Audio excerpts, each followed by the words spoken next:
Okay, give it a minute. My channel. Go to this live. Okay, let's see if people come in. Give it a few seconds here.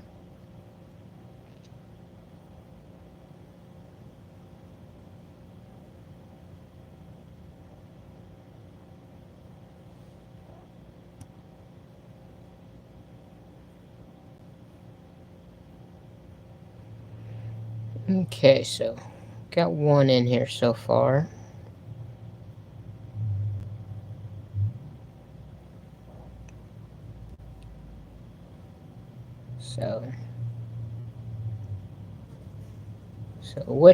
So who's in here so far?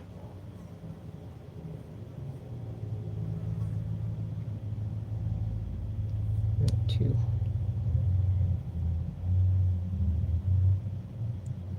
Hello there. Clear vision. Good day, sport. It's not been that bad of a day, actually. Worked on cleaning up my place a little bit.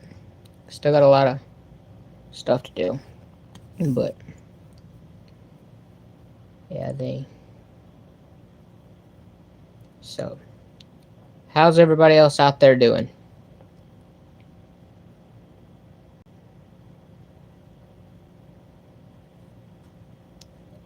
I'm in Missouri. I live in Columbia, Missouri. It's where I'm hoping to put the attraction once I get it built and everything. I've got a meeting with the city on the 17th at 9 a.m. to discuss the attraction and what it can provide for the area. So yeah, that's where I'm at, is Columbia. It's a nice centralized location here in Missouri, right between St. Louis and Kansas City. We're right on two major highways, Highway 63 and Interstate 70. And to the south of us, we have Lake of the Ozarks, which is a huge tourist destination in the summertime. And then to the north, a little ways, we have Hannibal, Missouri, which is where Molly Brown, the unsinkable Molly Brown, was actually born. And I've been to her house up there, her birthplace. And I've not been up there in a few years. They've actually remodeled the house and extended out the museum part of it a bit since the last time I was there. And I've been wanting to go back. Route 66, yeah, that goes through Missouri, actually. I've not gotten to do the entire Route 66. I've wanted to, but I have been on parts of Route 66 through the lower half of Missouri. It's not really in the area where I'm at, though. It's down south a little ways. But it's a fun road. Route 66 is pretty fun. It goes from Chicago all the way out to L.A. and goes through Illinois, Missouri, down into a bit of Kansas and Oklahoma, through Panhandle of Texas, New Mexico, Arizona, Nevada, and into California.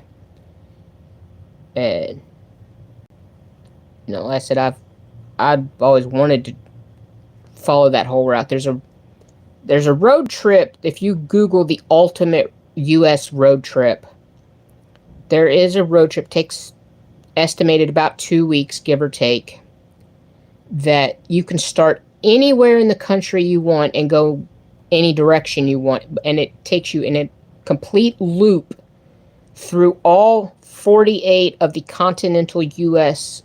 states, with at least one stop in every single state and one in D.C., the capital.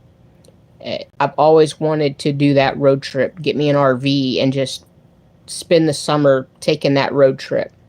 But I've never gotten to do it so far. I would love to ride a motorbike through. Yeah, a lot of people ride their motorcycles through on Route 66 and through the U.S. is General Sturgis out west has huge motorcycle event every year that attracts millions of people. Millions of bikers from all over the nation, all over the world, really. And so it's, yeah, I've rode motorcycles a bit. I've never owned one, but I've ridden them. I've known people that owned them and, taken them for rides and stuff. And everything. But I have crashed a pocket bike, though. I did crash a little crotch rocket, as they're often called. Little pocket bike. Back when I was in my late teens. Could you send me a link? A link to what?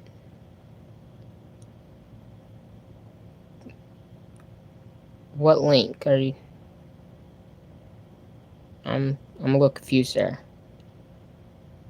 So if you're wanting to TikTok, you can just go, if you have TikTok, just go to the search bar and just type in Titanic Truths LLC and it should pop right up. Same on Facebook, you can just type that in and it should pop right up. If you're talking about a link to tickets for the attraction, to the road trip, yeah, there's not really, I said you can just Google, I said if you just, right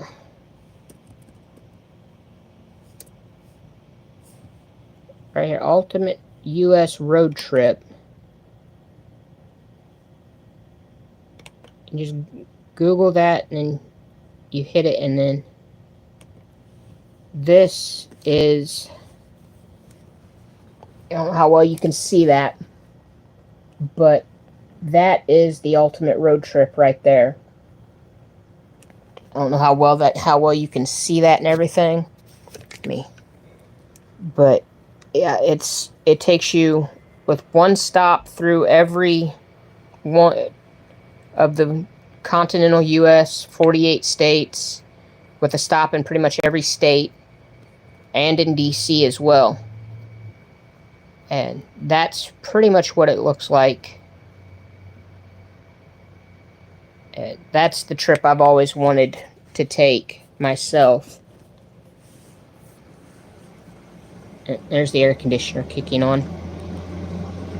And yeah, I said if you just Google Ultimate U.S. Road Trip, it should pop right up and everything. And it's, like I said, that's one I've always got little fuzzies flying around. So what's it called? It says very simple, just Ultimate U.S. Road Trip. That's all you got to Google. Very simple to remember. And it should pull right up and everything. So, but yeah, as on, I've been Titanic wise, I've been working on the attraction, of course, still. There's so much to do. And I'm pretty much doing it all on my own right now. I did a video earlier today on TikTok about this, but one of the areas that I've been trying to figure out was the lifeboats. Right here, this is an area that shows you how to make the lifeboats, how they were made and everything. And what I've decided to do with the attraction is create only like half of the lifeboat, split down the keel of the boat, and the 3D side, as I call it, will sit facing out off of the side of the Titanic, so that from the ground and from the outside of the attraction, it looks like an actual lifeboat sitting there. But when you're up on the boat deck walking past, it's going to be a flat 2D plaque that will have the number of the lifeboat and all of the people that were in that lifeboat, the crew, the passengers, all of them. And if we have the pictures available, the pictures of those people as well. And I've decided that that's what I want to do for all of the lifeboats, to help, create a little educational piece and make sure that people don't get too close to the edge, because that could be very dangerous, obviously. But there's still a lot to do, obviously, with the attraction. There's always going to be something. It's never going to be 100% done, even once it's built. Even for the first few months or years, even there's always going to be little hiccups and little bugs that we're going to find that we never thought of that will need to get fixed. It'll always take a little while to be perfect, but I'm confident that the attraction will work and will come out nice. Like I said, I've got a meeting with the City of Columbia on the 17th at 9 a.m. to discuss it, and I've got a whole mess of papers right here that are going to go with me. These are some of the free gifts that you can get if you buy a ticket. You get a wristband, a couple stickers, and some colored photographs of the Titanic. And now there's not enough for all of the tickets, but first come, first served basis.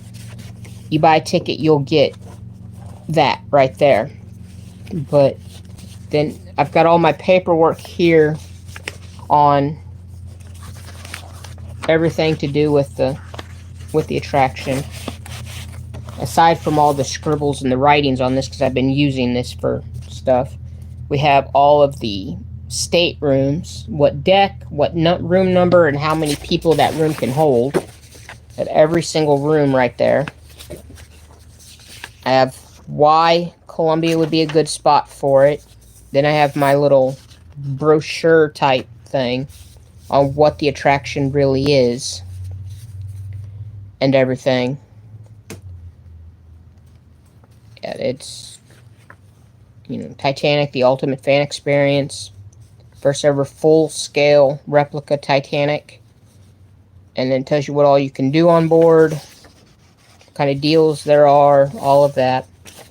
And then I have to show them, which would be the biggest interest for them, is the projections for what the attraction can make. How much money it is projected to be able to make annually. Daily and annually, actually.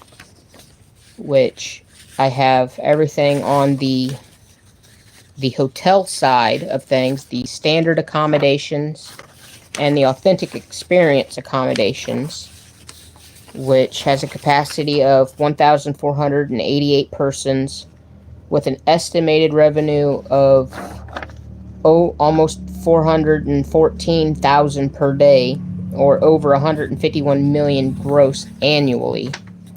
But of course, we're only looking at 30 on the low end to 60 on the high end net after expenses and overhead.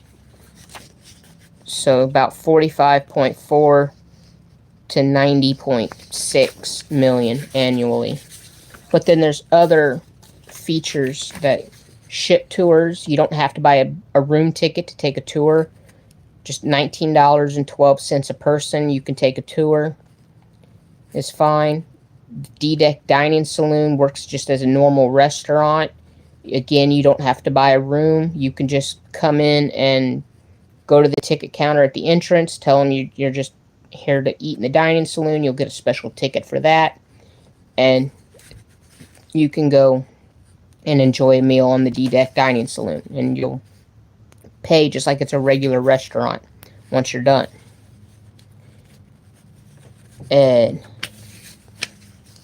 you can, and of course, renting the attraction out for weddings, birthdays, business meetings, filming even. You can rent it out for filming and everything. And so that brings in more money. The Turkish baths, you can, is another area that you can use to, you don't have to buy a room. You can just go to the ticket counter, tell them you're wanting to go to the Turkish baths, and $75. There you go. You go in, you go to the Turkish baths. And then one of the other features I have created with it is memberships, where you can get a first, a second, or a third class membership to the attraction. The first class membership, which is $399 a year, and these always renew on September 1st. And the first class membership will give you 25% off any ticket for any class on board the ship, as well as full access to all public areas of the attraction, and free use of the Cafe Parisienne, which is a paid extra for normal passengers. Plus, you'll also get 20% off all your purchases at the gift shop or in the online store if you shop online. And then you have second class membership, which is $299 a year, and third class, which is $199 a year, and they all come with similar. With the second class, you get 20% off any second class ticket or a standard first class ticket, and additional access to all the first class areas not included with normal second class. And then you get 15% off the gift shop and online store. And then with third class, you get 15% off any third class ticket or standard second class ticket, and then free access to all second class and some limited areas of the first class areas. And then you'll get a 10% off for the gift shop and online store as well. But yeah, that's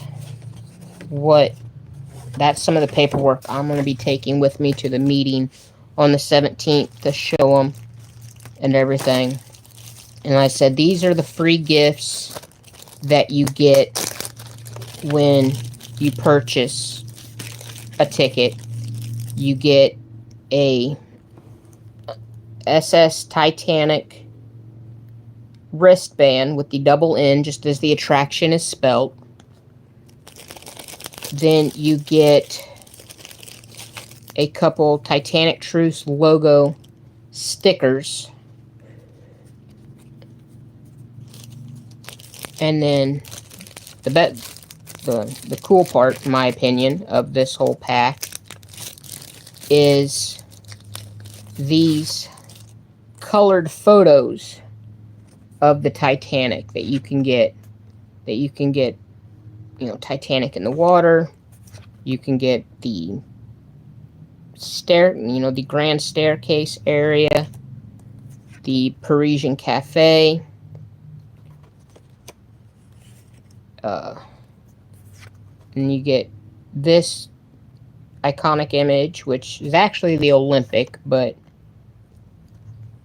that one. Then you also get this newly iconic image, which has the little smudge that people love to talk about with the fire. You'll get your own copy of that picture. You get this one up on deck from the forecastle, right in front of the large anchor crane. You'll get all that. And again, this is actually the Olympic here as well. There's not really a whole lot of pictures of the Titanic. You get this image of one of the first class suites on the Titanic, and then another image of the grand staircase as well. And then you'll get your own little luggage tag that you can do whatever with. You can fill it out or whatever you want to do. But that's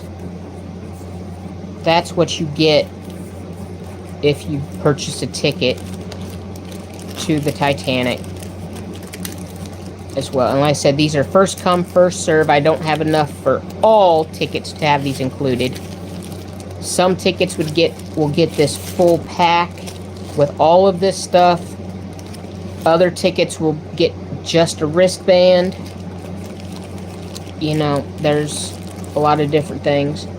If anybody does buy a full 4-pack of tickets to either one of the parlor suites, which is going to be fairly expensive, then they will get a free, brand new, still sealed in the box, one 350 scale Academy Centennial Edition Titanic model set. Brand spanking new, still in the box, never been opened. And if anybody buys I said, you got to buy a full 4-pack of tickets to the parlor suite for that. And so there's only 2 parlor suites available, and there's only 2 models available. So that's how that part works. But yeah,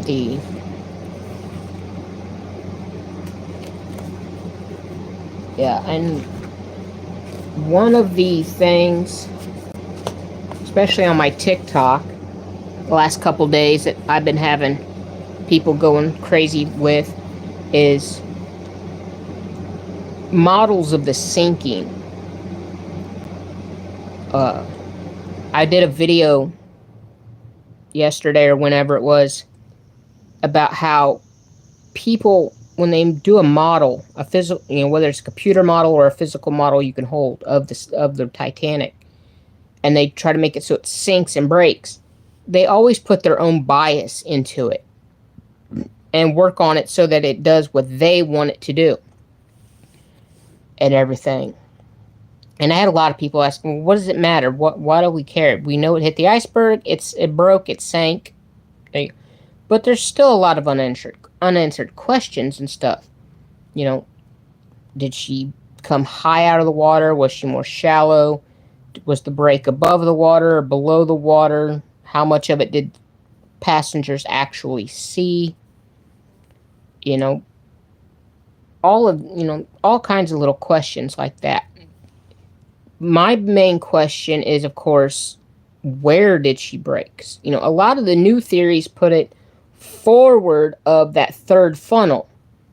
And there's nothing really there to open up. There's nothing in that area to initiate a breakup. Now, aft of that third funnel is the expansion joint, which can open and is known to have had failures.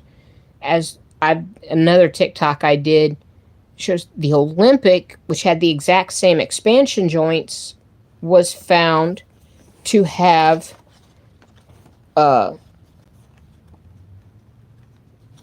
it's in here somewhere, in this right here.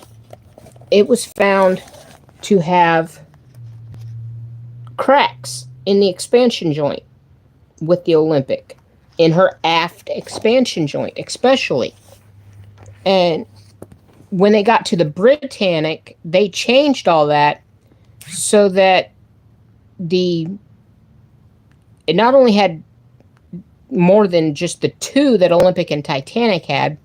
Britannic had 5 expansion joints, and instead of coming to that sharp pointed V shape, they put almost like a thermometer bulb at the end of it, so that it could flex better and relieve some of that stress much better than what Titanic and Olympic could do. And so that is one reason why I still, to this day, maintain that aft expansion joint is where she actually broke apart, not forward of the third funnel. And they talk about how they've pinpointed it down to like one specific rib. No, you can't really narrow it down to a one specific rib piece of framing from the ship. You've got ribs all the way down the sides of the ship like that every 3 feet. And yeah, this one might have been the one that failed, but when it failed and everything went, all the ones around it also were damaged. You're not, when you have a whole row of steel beams that are damaged, you're not going to be able to isolate one specific beam as the starting point. You know, it could have started on the end and moved forward. It could have started at this end and moved aft. It could have started in the middle and spread both directions, which is what I tend to believe. I believe it started there at that joint, and if you look at what's missing from the bow and missing from the stern, you see that there's almost an equal amount of the ship off each side of that expansion joint that's missing and everything. And you see that the upper decks on the stern and everything have been found in the wreck to be almost a compressed jumbled ball of deck work. And you know, that tells me that, you know, she started to go like this, but water filled that midsection and pulled it down, and it crushed those decks.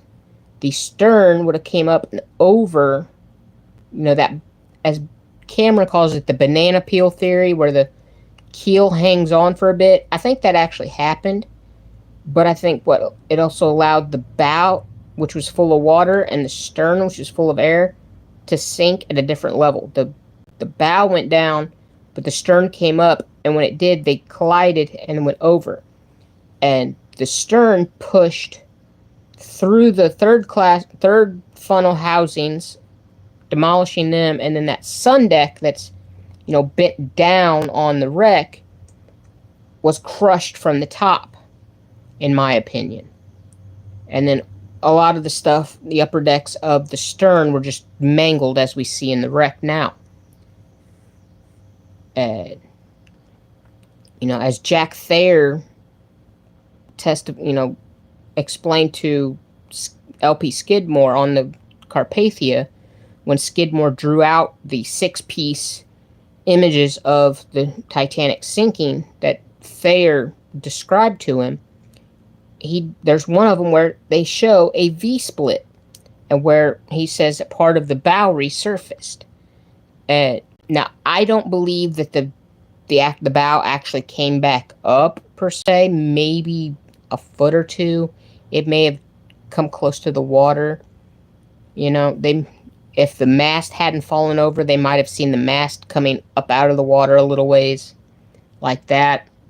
I think the main thing they saw would have been the grand staircase up between first and second funnel getting ripped up and out of the ship, because it was solid English oak.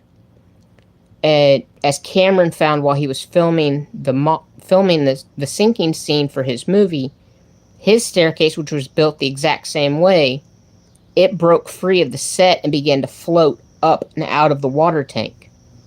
And it answered so many questions onto why the staircase is not actually in the wreck as we see. It's just an empty column all the way down. And wood floats, obviously, so it just rose out of the ship. It's a lot of it. So my thing has always been wanting to build about a 1/12 scale. I always figured that would be a good size. It's dollhouse size. 1 inch equals 1 foot. It's very easy to scale and everything. And you can get dollhouse furniture online or at Hobby Lobbies and stuff very easily to furnish the whole thing. But have every single deck with every single room, every last piece of furniture, the rugs, just the smallest detail possible. Make sure it is included, because you don't know what would have been a variable in that sinking. Furniture sliding as the ship was going down, as it was starting to tilt. Furniture sliding, dishes sliding. All of this stuff could have caused weight to shift it could have, we never know what that could have caused in the sinking. And so to take the hull plates, which were 30 feet long by 6 feet tall and 1 inch thick, to scale those down to 30 inches long, 6 inches tall, and a 1/12 of an inch thick, basically. And actual, you know, instead of the 3-inch rivet, 3 to 4 inch rivet that they used, you would 1/12 that size, and you would fully rivet the hull together. It'd be completely, the way it was in every last single detail. And then simply where we know the iceberg hit, open that up a little bit, pop the rivets out of there so it could flood, and just let it sink. Let it see what it does. Create the expansion joints exactly as they were. Every last small detail perfectly as it would have been. And just see what the ship does herself. Do not try to put your own bias into that model and everything. Like I said, even with like the 3D renderings of the wreck that they took here earlier this year, I think it was Park Stevens, even mentioned how when a lot of people draw the wreck or they paint the wreck in any way, they always put their own little bias into that artwork on what they think and what they want it to look like, even if it's subconsciously. And that 3D rendering finally shows us what it truly, truly looks like down there, once and for all. And but people basically do the same thing when they are, trying to recreate the sinking and the breakup. I said I was just watching Cameron's Titanic 25 years later, where he again proves that Jack could have survived and all of that. And the whole thing starts off with him trying to recreate the sinking his way. And they did numerous sinking tests, and they would sink it. They didn't like what happened. They would come up and they would stuff stuff into it and reconfigure things until they got it the way they wanted it to look. But people on board the Titanic didn't get to decide how she split, how she sank. Titanic just did whatever was naturally designed into her hull. Whatever flaws were actually there is exactly what would have happened. And so to get a true, accurate representation of what would happen, you've got to recreate that ship perfectly. All of her flaws included. The subpar steel that had, extra slag in it, most likely. They weren't able to, purify it as well as they could.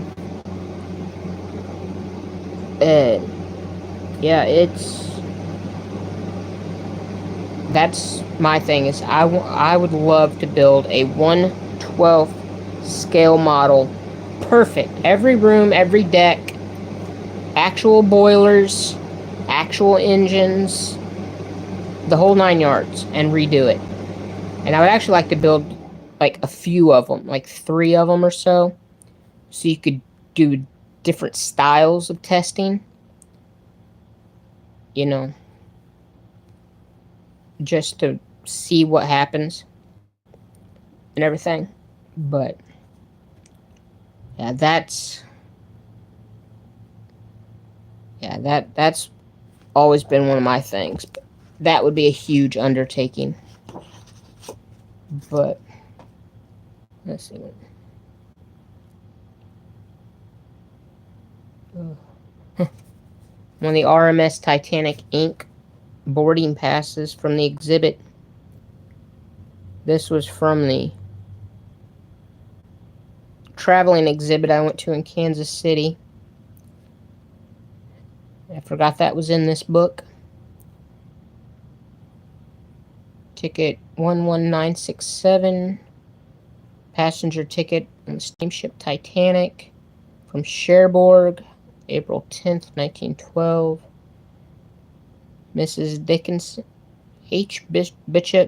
Bishop Dickinson H. Bishop, whatever.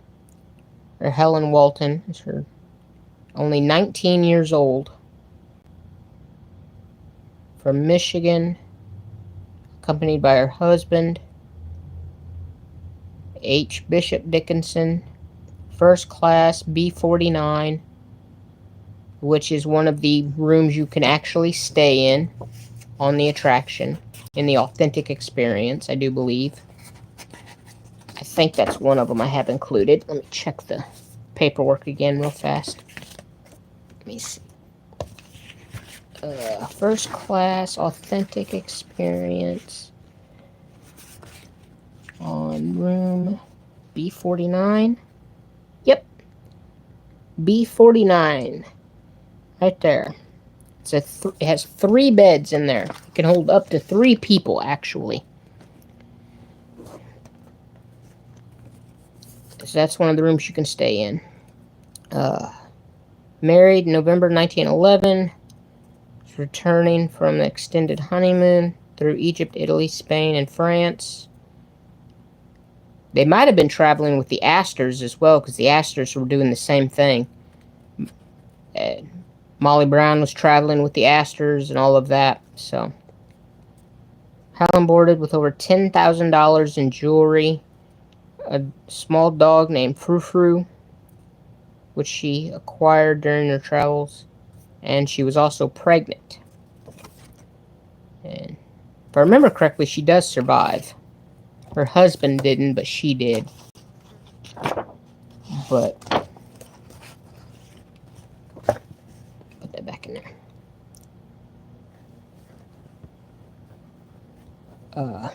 But yeah, they just looked it up.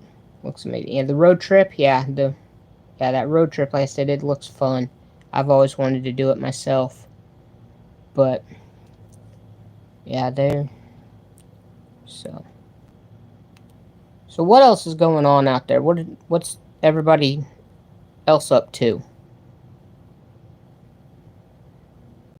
Any Titanic things you've been wondering about?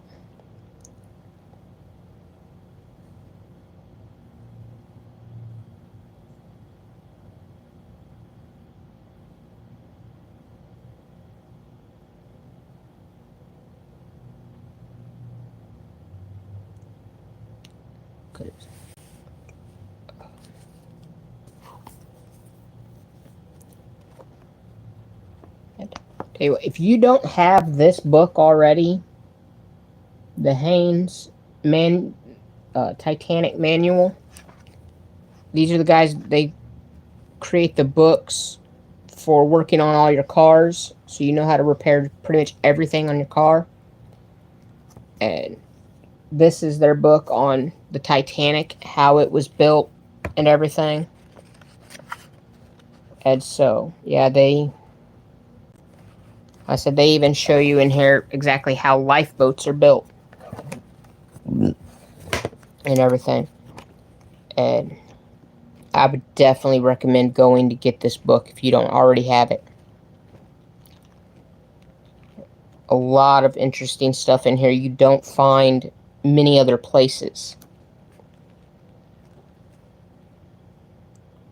A lot of very fine details of little things throughout the ship. The only thing I would say I don't like about this book is the floor plans. While they label them as the Titanic's floor plans, they're not. They're the Olympic's floor plans. As you can see, the wheelhouse, it has the rounded front, which Titanic did not have. B deck has a fully open promenade that runs all the way down the side, both sides of the ship, which again Titanic did not have. All of the first class staterooms had been expanded to reach to the full outer hall. And then the parlor suites were given their private promenade. Then, of course, the Cafe Parisienne was expanded off the aft end of B deck and everything. And then even the Turkish baths here on F deck are not the proper Turkish baths for the Titanic. These are the Olympics Turkish baths, which had a different design, where the cooling room in the Olympic went, to the side of the ship and back towards the center of the keel, between the temperature rooms where the saunas and stuff were on one side and then the shampoo rooms on the other side. Titanic rotated it around and everything and redid it in order to create their... But yeah, that'd probably be my only complaint with this book, is they put in the Olympics floor plans instead. But yeah, they've got... I said they even show in here how exactly she was riveted together, how they did the riveting, the rivet patterns, just all of it. They got it from her design all the way back to her sinking and the wreck of the Titanic as well.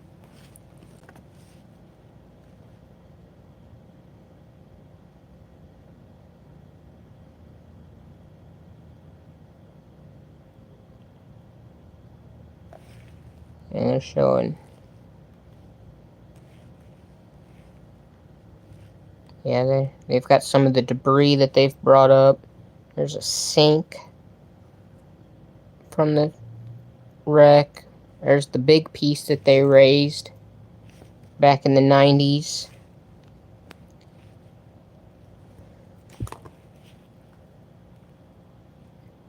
Inspection card, which was originally for the Adriatic but got changed to the Titanic.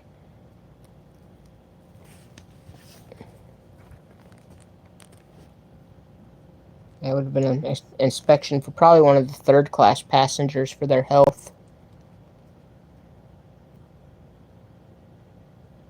Their little health inspections to make...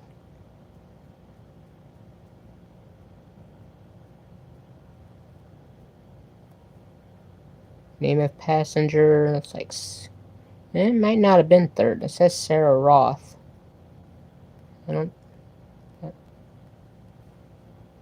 That might not have been third. But yeah, they've got all kinds of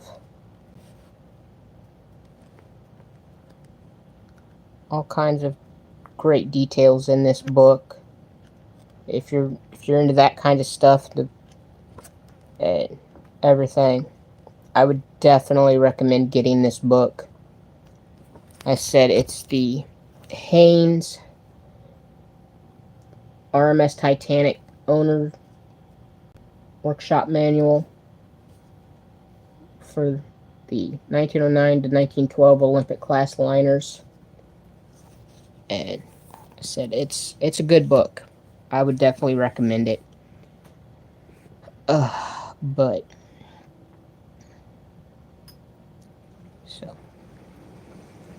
does anybody else have anything else Titanic they're wanting to talk about, or any questions at all?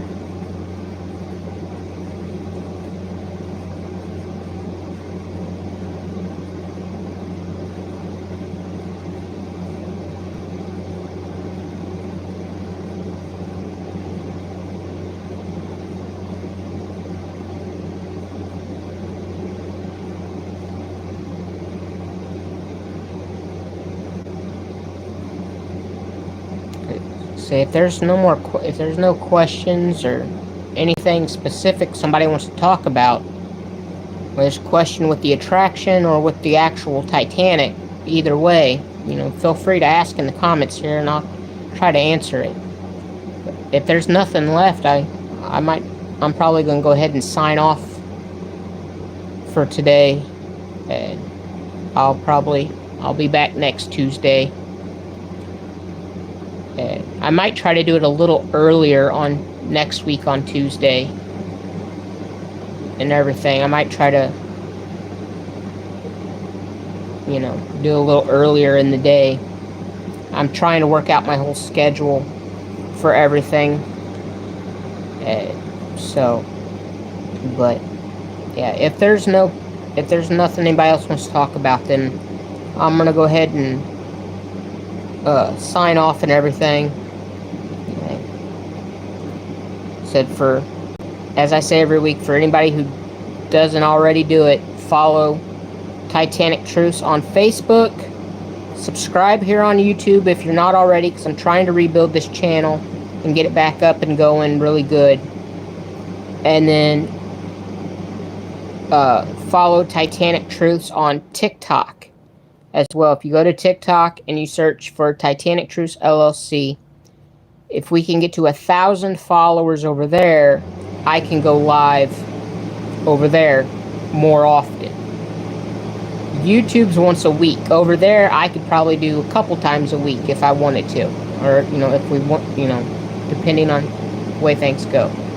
Because YouTube is slowly starting to, die down. It's not as popular as it used to be. So, TikTok is really the new platform. So, I really urge people to go follow Titanic Truce LLC on TikTok so we can get up to 1,000 so we can do these lives over there much easier. But until next week and everything, I will see you then. And if there's any other big news that comes out with Titanic before then, you'll see it over on TikTok. So, as I always say, be sure to follow over there. But until next week, I will see you all later.